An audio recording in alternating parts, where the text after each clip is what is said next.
an immigration services officer with a binder of applications for permanent residency in the United States.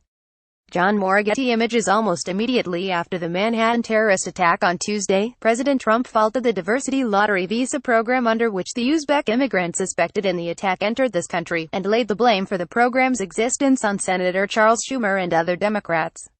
As is often the case, he is wrong on his facts here about political responsibility for the program, which has been supported by both parties for over 25 years, though Mr. Schumer has backed getting rid of it. But Mr. Trump is right that these visas are bad policy and that the program should be cancelled. Better still, they should be used for other, wiser purposes.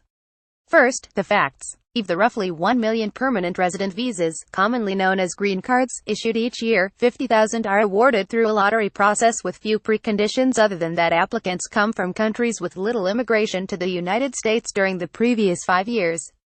Congress made this program permanent in 1990 after several years of experimentation. Senator Edward Kennedy of Massachusetts and Representative Bruce Morrison of Connecticut, both Democrats, invoked a diversity rationale in noting that the program would help the many Irish in the United States who had overstayed their temporary visas. Despite the numerous people of Irish background already in the country from earlier waves of migration, Ireland was an eligible country under the program because, at the time, its economy was doing well and few people were emigrating. So much for actual diversity. Today, lottery winners with little education, job skills, English fluency and work experience can hit the jackpot and promptly come or stay here permanently, while millions of American citizens and legal residents must wait years for their family members to be allowed to join them, dividing families and motivating illegal immigration. Even citizens must now wait for sometimes 20 years for their unmarried children to get a visa.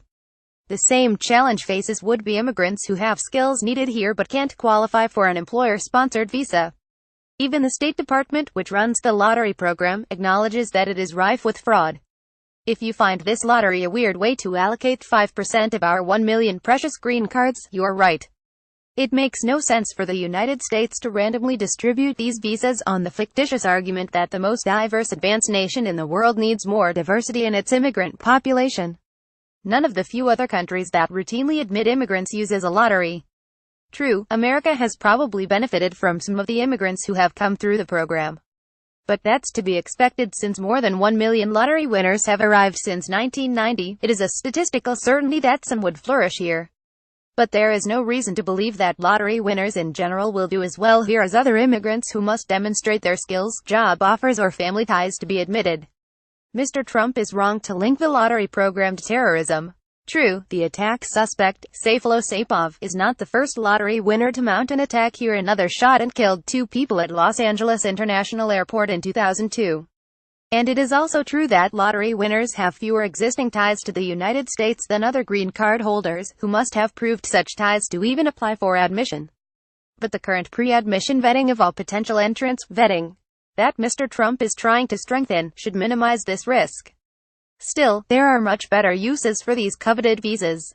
The simplest reform would allocate them to some or all of the existing legal admission categories. Another approach, already proposed by some in Congress, would move to a Canadian-type point system, which allocates visas competitively based on various criteria such as existing ties to the country, English fluency, formal education and job skills. Another reform, long proposed by pro-immigration economists, would auction some visas among applicants who meet certain requirements.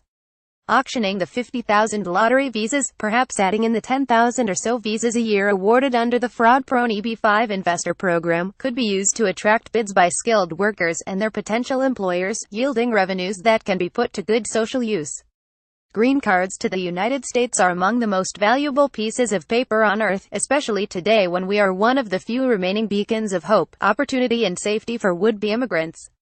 We should distribute them in our considered national interest, not by chance. Peter H. Schuck is an emeritus law professor at Yale and the author, most recently, of One Nation Undecided: Clear Thinking About 5 Hard Issues That Divide Us.